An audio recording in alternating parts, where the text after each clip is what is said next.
Kingdom animalia में invertebrates और vertebrates आते हैं। अगर आप वर्टिब्रेट का कंट्रीब्यूशन देखें एक पाई स्क्वायर के अंदर तो वो इतना सा होता है, they are only 10% of the total animals on the earth.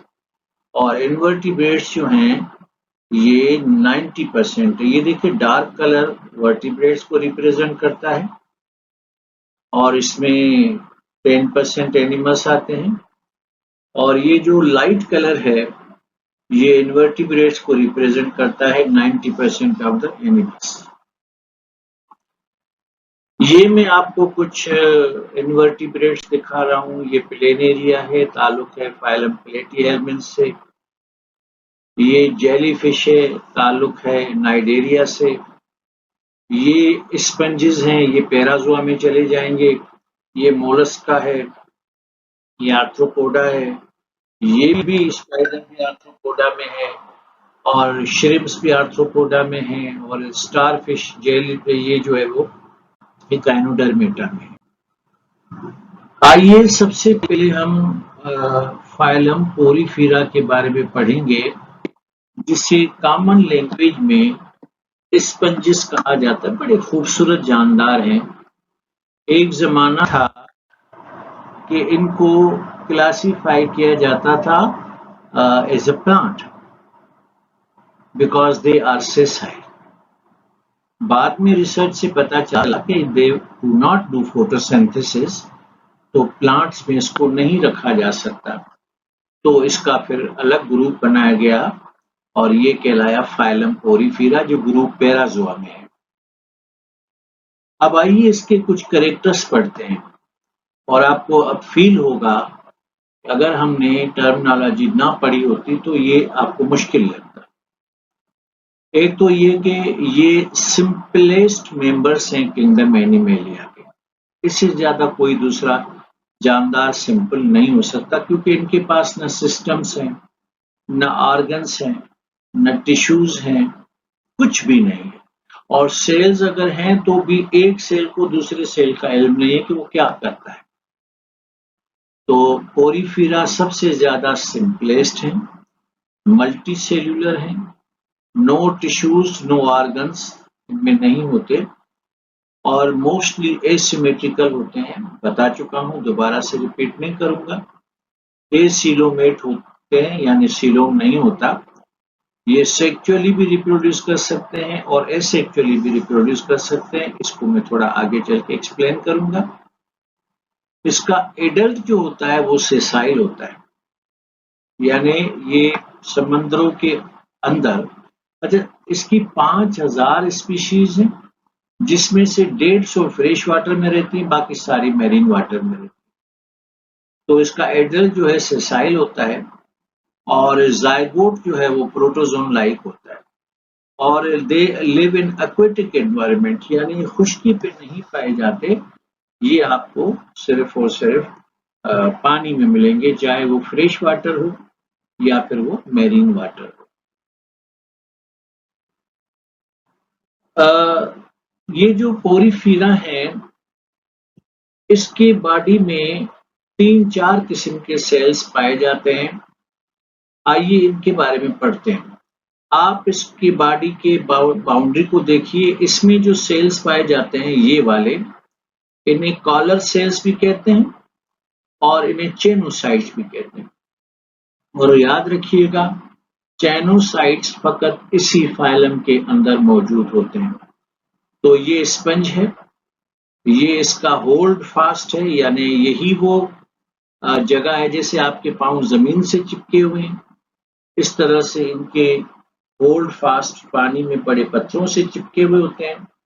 और ये इनकी बॉडी का आसिक्यूलम है, जहां से ये पानी को खारिज करते हैं, और ये पूरी बॉडी जो इनकी पोरस है। तो याद रखिएगा कि इनकी बॉडी में चैनोसाइट्स होते हैं, ये फ्लैजिलेटेड सेल्स हैं।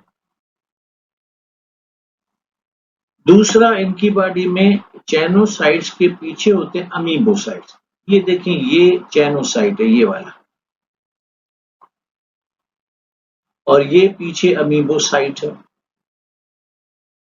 अगर हम किसी भी स्पंज का एक सेक्शन ले लें तो ये आपको इसमें अंदर से नजर आ रहे हैं चैनोसाइट्स, और ये आपको बाहर से नजर आ रहे हैं पिनोसाइट्स, और ये आपको नजर आ रहे हैं पोरोसाइट्स, और ये जो है बीच में ये वाले, ये वाले और ये वाले, ये अमीबोसाइट्स हैं।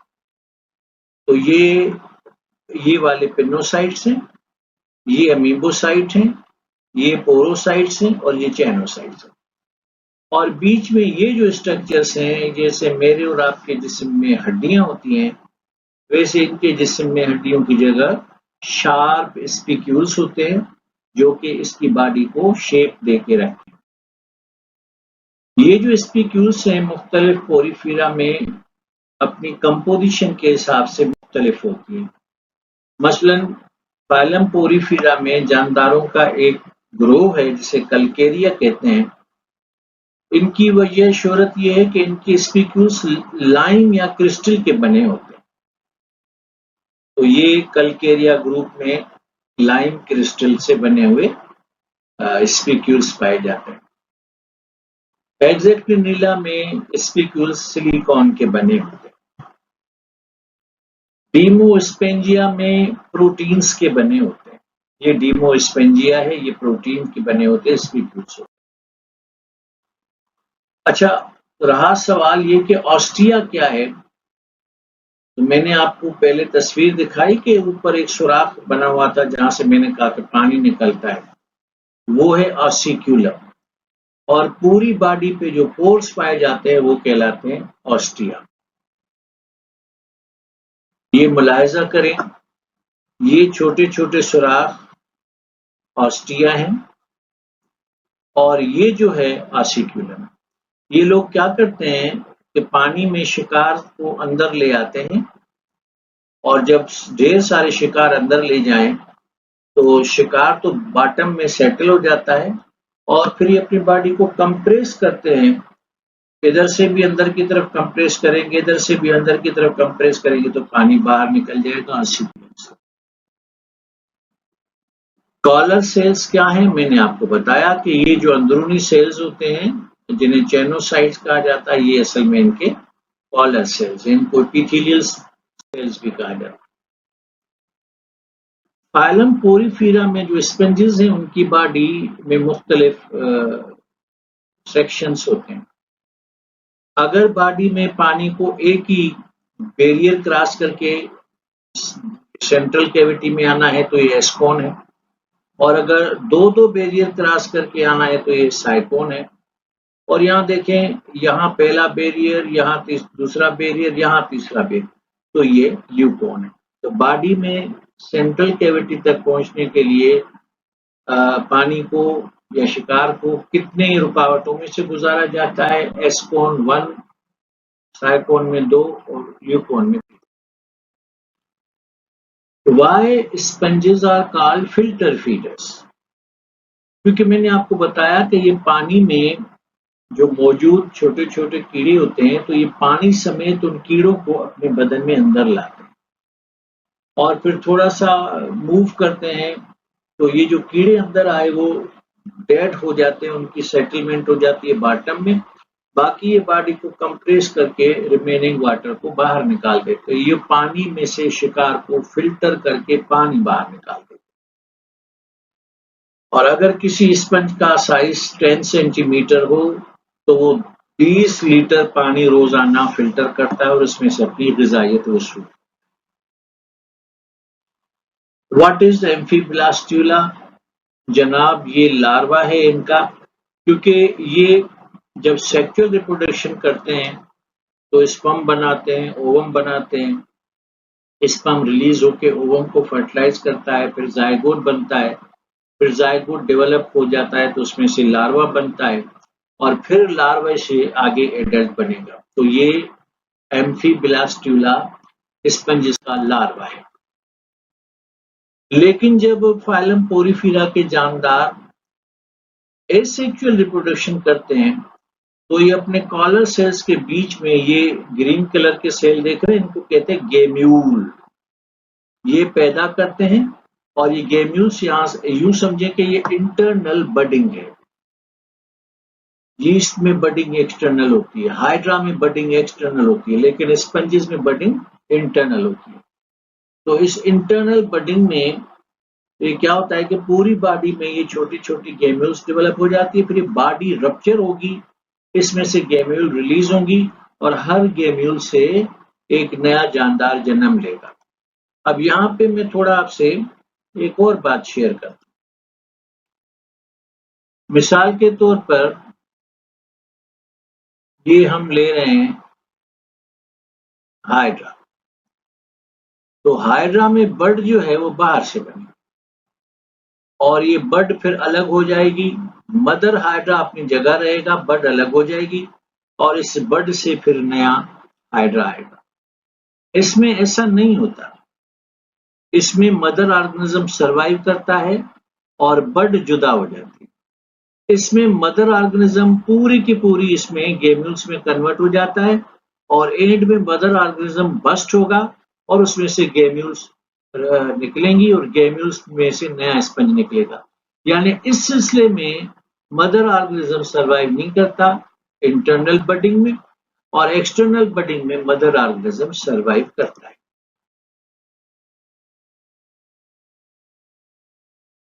तो गेम्यूल फॉर्मेशन इंटरनल बडिंग को कहते हैं और स्पंज से अपना काम चलाते हैं। दूसरा फाइलम है नाइडेरिया। इसका पुराना नाम था सीलेंट्रेटा, क्योंकि इस ग्रुप के जानदारों में सीलेंट्रॉन कैविटी देखी गई थी, इसलिए इनका नाम रखा गया था सीलेंट्रेटा। लेकिन बाद में पता चला कि दूसरे फाइला जो हैं उसमें भी सीलेंट्रॉन कैविटी है, तो इस वजह से सीलेंट्रॉन कैविटी को इनकी आइडेंटिफिकेशन नहीं बनाया जा सकता था। That is why the name coelenterata was replaced with a new name known as cnidaria. और नाइडेरिया नाम रखने की वजह भी यही है कि इस जानदारों में यानी इस फाइलम से ताल्लुक रखने वाले जानदारों में नीडोब्लास्ट सेल्स होते हैं, जिनको नीमाटोसिस्ट भी कहते हैं, नीमाटोसाइट्स भी कहते हैं और स्टिंग सेल्स भी कहते हैं और नीडोब्लास्ट भी कहते हैं। इस वजह से इसका नाम पड़ गया नाइडेरिया। अच्छा, ये जानदार रेडियली सिमेट्रिकल होते हैं। मैंने आपको शुरू में 3 टर्म समझाए थे, asymmetrical, radially symmetrical and bilaterally symmetrical. तो ये जानदार रेडियली सिमेट्रिकल है। इसमें मशहूर जानदार हैं जेलीफिश, कोरल्स, हाइड्रा और सी एनिमल। ये सारे के सारे जानदार आपके जाने पहचाने हैं। जेलीफिश इसमें मोटाइल होता है और बाकी तकरीबन ये जो है वो सेसाइल होते हैं। फाइलम नाइडेरिया के जानदारों के की फैक्टर्स ये हैं कि इनकी बॉडी जिन सेल से बनी होती है उसको नीमाटोसाइट्स या नीडोब्लास्ट या नीमाटोसिस्ट कहते हैं, और ये डिप्लोब्लास्टिक बॉडी है, यानी इनकी बॉडी की बनावट में 2 जर्मिनल लेयर्स इस्तेमाल हुई थी, एक्टोडर्म और एंडोडर्म। तो ये डिप्लोब्लास्टिक है। अच्छा, इनमें टिश्यूज होते हैं और ये बॉडी के अंदर जितने भी टिश्यूज होंगे उसको ये पता होगा एक दूसरे के बारे में को क्या कर रहे हैं। तो ये मैंने पहले ही बताया कि रेडियली सिमेट्रिकल है और तमाम जानदारों में सेसाइल फेज जरूर होता है, लेकिन कुछ स्टेजेस इनकी मोटाइल भी है। मैं थोड़ी देर में आपको वो समझा देता हूँ। ये देखें, आपका हाइड्रा है और हाइड्रा की ये बॉडी का बेस है, ये बॉडी है और ये इसकी टेंटिकल्स हैं। इनके टेंटिकल्स के ऊपर भी बात करते हैं, अभी कर लेते हैं कि इनके टेंटिकल्स में खास किस्म के सेल्स होते हैं जो स्टिंग सेल्स कहलाते हैं। वो ये देखें, स्टिंग सेल्स कहलाते हैं और ये डंक मारने की सलाहियत रखते हैं। ये पूरी बॉडी में होते हैं। अगर बॉडी के बेस में स्टिंग सेल्स होंगे तो ये हाइड्रा को चिपकने में मदद करें किसी भी चीज से, क्योंकि ये जानदार सेसाइल है। और अगर बॉडी के बीच में होंगे तो कोई जरासीम इन पे अटैक करेगा तो ये अपने स्टिंग सेल से उसे डंक मार के भगा देते हैं। और अगर टेंटिकल्स में होंगे ये सेल्स तो ये फिर क्या करते हैं कि जहर निकालते हैं और पानी में वो जहर मिक्स कर देते हैं, ताकि इनके करीब से कोई भी कीड़ा अगर गुजरे तो पॉइजन की वजह से फंक हो जाएगा, फिर वो उसको पकड़कर अपनी बॉडी में आके डाइजेस्ट करेगा। स्टूडेंट्स, ये अब मैं एक नई चीज बताने लगा हूं, वो है पॉलीमॉर्फिज्म। अच्छा, पॉलीमॉर्फिज्म को किंगडम प्लांटी में कहते हैं अल्टरनेशन ऑफ जनरेशन, जिसमें एक जानदार स्पेरोफाइटिक तरीके से रिप्रोड्यूस करता है और उसकी नेक्स्ट जनरेशन गेमेटोफाइटिक तरीके से। तो ये ओबेलिया है, ये एसेक्चुअली रिप्रोड्यूस करता है तो बन जाती है जेलीफिश, और जेलीफिश फिर सेक्चुअली रिप्रोड्यूस करती है तो बन जाता है ओबेलिया। ये मैं आपको समझाने जा रहा हूँ, लेकिन इसके लिए मैं ये पिक्चर को थोड़ी देर के लिए हटा रहा हूँ। ये ओबेलिया है और ये सेसाइल है। सेसाइल ऑर्गेनिज्म पोलिप कहलाएगा, और ये मोटाइल है तो ये मेडुसा कहलाएगा। तो ओबेलिया क्या करता है, बडिंग के जरिए अपने वजूद में से जेलीफिश रिलीज करेगा। छोटे से बड़ी हो जाएगी जब ये जेलीफिश, तब तक ये फ्रीली स्विमिंग करेगी पानी में। उसके बाद इस जेलीफिश से स्पर्म और ओवम रिलीज होंगे। ओवम को स्पर्म फर्टिलाइज करेगा, जायगोट बनेगा, जायगोट से लार्वा बनेगा, ये प्लेन्युला लार्वा है, और ये लार्वा डेवलप होके फिर ये पोलिप बनेगा। तो आप देखें कि ये जानदार बडिंग के जरिए रिप्रोड्यूस करता है, जो कि एसेक्सुअल मेथड ऑफ रिप्रोडक्शन है, और यहाँ पे सेक्सुअल फर्टिलाइजेशन होती है। तो ये हो गया पॉलीमॉर्फिज्म, यानी हर जानदार की नई जनरेशन में अपने मेथड ऑफ रिप्रोडक्शन को चेंज करना है। इसने अगर एसेक्सुअली रिप्रोड्यूस करना है तो इसने सेक्सुअली रिप्रोड्यूस करना है। यही काम अगर प्लांट्स करें तो उसे कहते हैं अल्टरनेशन ऑफ जनरेशन, और यही काम जब ये करें नाइडेरियंस तो इसे कहते हैं पॉलीमॉर्फ। ये देखिए कितना खूबसूरत सी एनीमून है। अच्छा, अब सवाल ये पैदा होता है कि ये जानदार तो सेसाइल होते हैं, तो ये मोटाइल जानदार को कैसे पकड़ते? जनाब, इसके लिए इनके जो टेंटिकल्स हैं, इन टेंटिकल्स के अंदर, ये टेंटिकल का क्लोजअप है, ये बड़ा करके दिखाया, ये मजीद बड़ा करके दिखाया। तो इनमें से पॉइजन सीक्रेट होता है और जो पानी में प्रे को पैरालाइज कर देता है, फिर ये उसके अंदर लाके डाइजेस्ट करता है।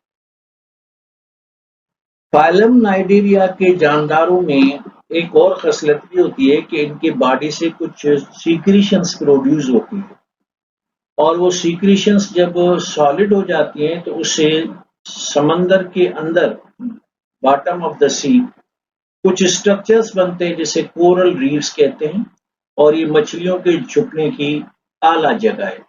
तो कोरल रीफ्स क्या हैं? These are the structures made by the polyp, ये जो सेसाइल होता है, और ये कुछ केमिकल से बनते हैं। ये देखें, आप अगर ऑस्ट्रेलिया के समुद्रों में जाएं तो पूरे के पूरे समंदर में ये कोरल रीफ्स हैं, और ये नाइस जगह है मछलियों के ब्रीडिंग के लिए, छुपने के लिए।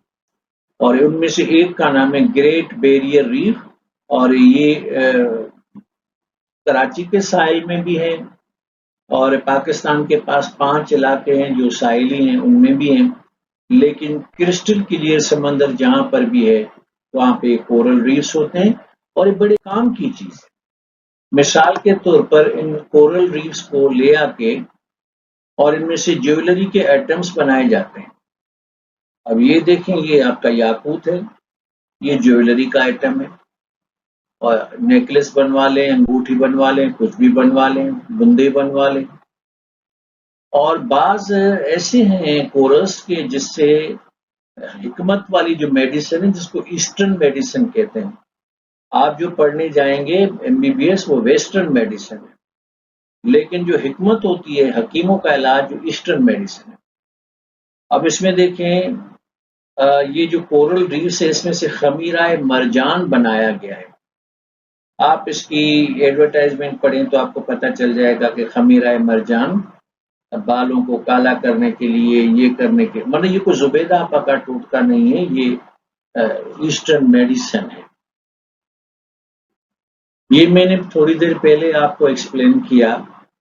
तो ये पोलिप है जो एसेक्सुअली बडिंग करके मेडुसा यानी जेलीफिश को बनाएगा, और जेलीफिश फिर सेक्सुअली रिप्रोड्यूस करके पोलिप को बनाएगा।